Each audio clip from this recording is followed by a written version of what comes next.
are these people?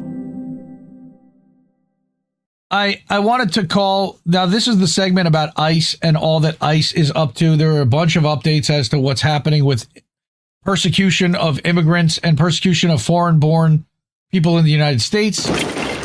What country you from? Not this one in most cases, but we'll start off with the Trump administration. It was announced the other day that they're shaking up ICE leadership amid frustrations with deportation levels, but not in the way that you would hope. The Trump admin, according to Aaron Reichlen-Melnick, the Trump admin is reassigning the heads of ICE's Homeland Security Investigations and Enforcement and Removal Operations divisions following a meeting this week where Stephen Miller reportedly screamed at them for not hitting the quotas to arrest enough immigrants. Just to be clear, for those just listening to the podcast, ISIS means ICE is not ISIS. ISIS. No, ISIS. Right. ISIS agents use Krav Maga. We've got an ex-Mossad guy. He comes in on Thursday. Yeah, ICE, the Immigrations and Customs Enforcement. That's that ICE. Not Israeli Secret Intelligence Service. No. Otherwise known as ISIS. So, right. So, I don't care how you make those numbers, but they must be met. Break the law if you have to. We'll send them to Sudan at 4 a.m. and they'll never come back. We can pardon you. Just do it. It's literally like the way that he's screaming at these people. So that's great. Right. And in the replies is a cartoon from Ted Wilcox who says, "Welcome to the USA. Just remember, I can search your phone, revoke your visa, hold you in detention for insulting Trump or Israel, and ship you to prison in El Salvador. So enjoy your stay." This is, by the way, great meme format. If anyone wants to steal this, you can just replace the armband with anything you want and replace the text with anything you want. Perfect. Yeah. Put a little Israeli flag there, like put ISIS there. It's great. Works out well. Right. And somebody behind them. Free meme format. Maybe should have gone on holiday in Greenland. Maybe. Yep. So I brought this article from World Socialist website.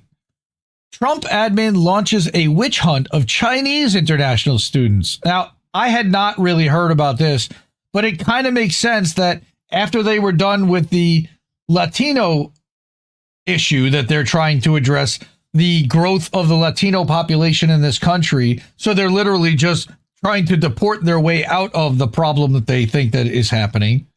All right. Then they're also going to get to China because they feel like China is spying on the United States.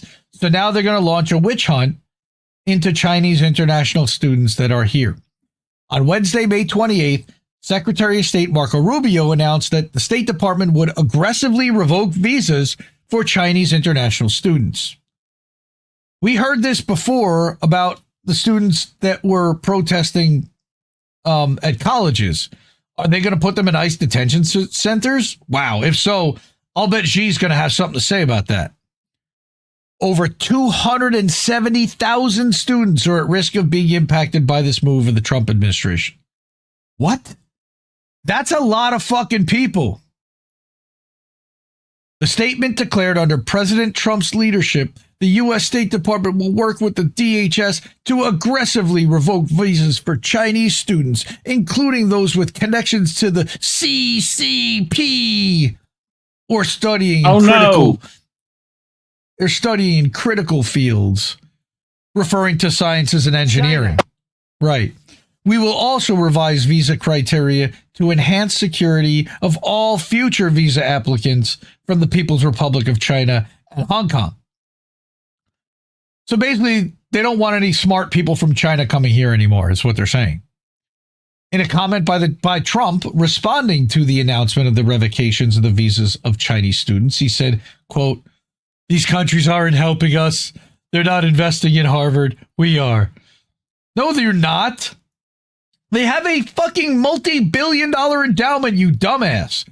So why would 31%? Why would a number so big? I think they should have a cap of maybe around 15%. We have people want to go to Harvard and other schools. They can't get in because we have foreign students there. No, that's not why they can't get in. It's because Harvard limits the number of students they take in. They could increase that number, Donnie. But I want to make sure that the foreign students are people that can love our country. Heaven forbid there's a dissident that comes here to study. Oh my God. I don't have a problem with foreign students, but it shouldn't be 31%. It's too much because we have Americans who want to go there. Numbers don't lie, and they spell disaster for you. Steiner math, baby. All right. And to other places, they can't go there because there's 31% foreigners. No, that's not why they can't go there. They can't get in. They can't afford it. It's not that they're being leapfrogged by foreign paying students. That's bullshit. This Go latest back to your country. This latest attack draws from the filthiest corners of the history of anti-Chinese chauvinism, from the Chinese Exclusion Act of 1882 to the violent anti-Chinese pogroms that followed. In addition to promoting division in the working class and diverting anger away from the oligarchs, this move seeks to prepare public opinion for war with China. And we've reported on that Don't worry, already. boys and girls. China's not going to free Palestine either, so you should be fine. You should be good. The military has already made preparations to go to war with China for 2027, or they're starting to. Correct. We made that. We talked about that here last year. We use every tool we have to vet and make sure we know who's coming in, says a douchebag from the State Department that used to, I believe, work for Fox News. In this particular case, the United States is putting America first by beginning to revoke visas of Chinese students as warranted. America first by deep-throating Israel. Oh, Hannity. Oh, Tucker. Oh, Judge Janine. Oh, Steve Ducey. Who's that terrible blonde lady whose own family hates her? Laura Ingram. Oh, Laura Ingram. Yes. The State Department and DHS are preparing to initiate a One of those massive, Fox News anchors. a massive witch hunt. They're not. I think they're almost all gone at this point against Chinese students. Students will be accused of spying for China on the basis of their ethnic origin. Such a campaign will invariably take on an anti-communist character like the McCarthyite witch hunts of the Red Scare in the 50s. Or, by the way, check out Big Mad Crab's video from earlier today. They did a McCarthyite smear against South Americans or against Central Americans in the 70s, Nicaraguans. And Theo Von's family was involved in that. Interestingly enough, he did a whole thing about what a douchebag Theo Von is today. Check out that video. Wednesday, State Department. Theo Von. Yeah, fucking Theo Von. Bro, us Louisiana boys gonna have to talk. Wednesday, State Department statement. I'm correct. Enacts the threats and rhetoric used by Trump and his border czar, Tom Homan, in portraying Chinese immigrants as an invading army or a coordinated national security vulnerability directed by the Chinese government.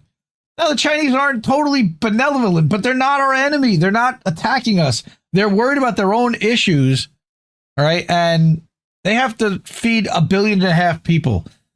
We are 330 million. Yeah, we're like 25% of the world's pollutant, all right? This latest attack follows the announcement by the State Department of pausing on interview appointments for international applicants for student and exchange visas. So up above, they said that they would change the rules, but right now they're just totally pausing and attempting to revoke Harvard's ability to enroll international students, which I believe was rolled back by a judge already. DHS announced earlier this week that it was revoking Harvard University's ability to enroll foreign students by terminating its student and exchange visitor program certification. This action, subsequently blocked by court order, would affect Harvard's approximately 6,800 international students from 100 countries. Wow. I mean, that fucks with a bunch of people's lives. And these, again, are going to be the smartest people, captains of industry. This is such a bad move long term for the United States. These are people that are going to lead companies and countries over the next multiple decades. Why are you fucking with them and turning them against the United States when they're already here and studying? What is wrong with you? The Trump admin's fascistic... French fried when he should have pizzaed. You're going to have a bad time. You're going to have a bad time. That's what I just said. The Trump admin's fascistic assault Going to have a bad time. on higher education has caused significant disruption for international students, with many seeking transfers from Harvard and other universities in Trump's crosshairs. Yeah, they're exiting, which is another result that Trump is trying to accomplish.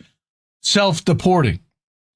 DHS has also demanded extensive records on international students from Harvard as part of a broader crackdown on universities and international students to proscribe opposition to genocide in Gaza.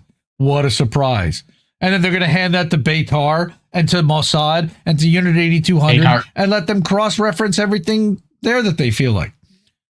The Trump admin is developing a system to screen and ban international students based on their political viewpoints. I can't imagine that that's not going to backfire. No. The ongoing campaign... Should be fine. The ongoing campaign is an attempt to transform universities into surveillance centers and enforcement arms of the state, demanding control over curriculum and student activities. These attacks are part of a drive to establish a dictatorship and abolish democratic rights, carry out mass deportations, and silence dissent. Most importantly, silence dissent. They want to scare the fuck out of all of us here by doing it to them first. Right? Remember that first they came for the students, and I didn't say anything. Well, I did. They're bound up with escalating tensions between the U.S. and China as a consequence of Trump's trade war and economic nationalism with the tariffs. The attacks on academia play a critical role in deepening preparations for a war with China. Historically, the Chinese exclusion era was tied to the development of capitalism in the U.S. and the early development of U.S. imperialism in the Pacific and East Asia, meaning in Taiwan and in the Philippines and even in Japan and Okinawa. There's plenty of countries where we've had tons of influence. South Korea, South Vietnam. The revival of the rhetoric and policies of the Chinese exclusion and the attempt to portray Chinese immigrants as an invading army is the domestic expression of the Trump administration's drive for direct confrontation with China. He's been setting this up since before his first administration. The Trump admins consciously draws on arguments from and the history of an era of Chinese exclusion and invokes the Supreme Court's 1889 decision in the Chinese exclusion case as legal precedent for the actions that have been carried out since the start of his presidency this time. Fucking insane. Again, insane. Kung flu, like he likes to say. I don't know why that didn't come through. I didn't hear it. Kung flu. That's why, because I have to put this out to this. One rookie move. All right. Workers must... Here we go. Kung flu. Thank you. Workers must reject the revival You had the kung flu. of anti-Chinese sentiment. It will be the working class that will be forced to pay in both its working conditions and its lives in a war with China. Chinese workers and students are not the enemy of American workers and students. The working class of these two countries are allies in the struggle against capitalist exploitation and war internationally. Capitalism. Thank you very much. That's really nice. Thank you. Uh-huh. Oh. He is a sick puppy. Yeah. Don't be rude. No, I'm going to be rude. Fuck that guy. All right? Because worse, this one is really bad. So this is a ProPublica article that I pulled. We've talked about deporting people to CCOT. We talked about putting them in Guantanamo and expanding Guantanamo's capabilities. Well, Homeland Security records in a ProPublica expose this week, Trump administration knew that a vast majority of Venezuelans sent to Salvadorian prison had not been convicted of U.S. crimes. They knew it You and can't did it handle anyway. the truth. They did it anyway. These motherfuckers. All right. A massive investigation by ProPublica, the Texas Tribune, Investiga, Cazadores de Fake News, whatever the hell that is. All right. That officials knew that more than half of the 238 deportees were labeled as having no criminal record in the U.S. and had only violated immigration laws. Only violated immigration laws, deported to a life sentence in CCOT at a maximum security fucking prison. All right, this is a long article. I'm not going to read through it. I'll put this in the description, but this is insane. And it doesn't end there.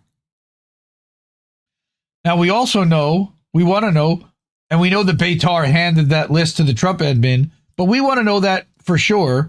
So Mahmoud Khalil, he's still, by the way, in prison in Louisiana for 3 months now. Mahmoud Khalil demands info on Trump administration collusion with anti-Palestinian doxing groups. So his lawyers submitted a FOIA request seeking records for the Trump admin's communications with anti-Palestinian organizations that targeted him prior to his arrest. Great. I don't know what they're going to find out and what they're going to do, but for years, these anti-Palestinian doxing groups have served as agents of repression, weaponizing inflammatory rhetoric and conflating criticism of Israel with hate speech in order to chill activism for Palestinian rights. Absolutely. Now evidence seems to point to the Trump admin colluding with them as they escalate their crusade to target non-citizens for detention and deportation, with Mahmoud Khalil serving as their latest target, Ramesia Ozturk, and plenty of others as well. Mahmoud deserves answers, and so does the public. So here they're talking about Canary Mission, also Beitar USA, an openly racist, ultra-Zionist movement. Now, I've talked about Beitar on this show. I talked about Beitar with Gen X Girl. You guys talked about Beitar on INN News. This has been well-covered territory in just how aligned with terrorists and Kahani Kai and Itmar Ben-Gvir and even backing Richie Torres in the Bronx. They got this guy, Ron Tarosian, is like their agent in the United States that pushes this shit. Beitar said it had shared the names and information with the Trump admin officials, including Secretary of State Rubio, and then the day before his arrest, documenting Jew hatred on campus, bullshit, whose advisory board includes Shai Davidai, who's a Columbia professor suspended last year for harassing staff, called for his deportation, and then the next day he was swept up and put into an ICE facility. These groups claim Mr. Khalil was in the country on a student visa when in fact he's a legal permanent resident and green card holder married to a U.S. citizen. Tellingly, federal agents had the same misinformation when they arrested him, wrongly stating that his student visa had been revoked. So they lied and they falsely arrested him on top of it.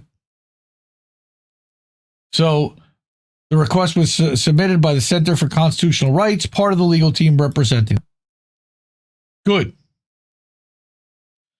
And then there's this lady, Jen Budd. She's something, all right? She donates all the money that she makes on all this stuff to like families that are struggling and to families that have that have been fucked over by ICE.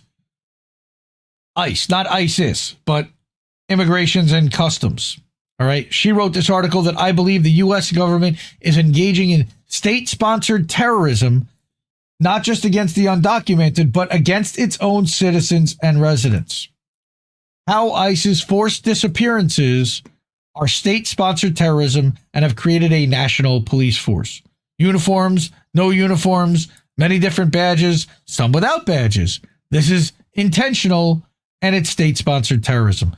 So she documents what domestic terrorism by the U.S. code is defined as right here.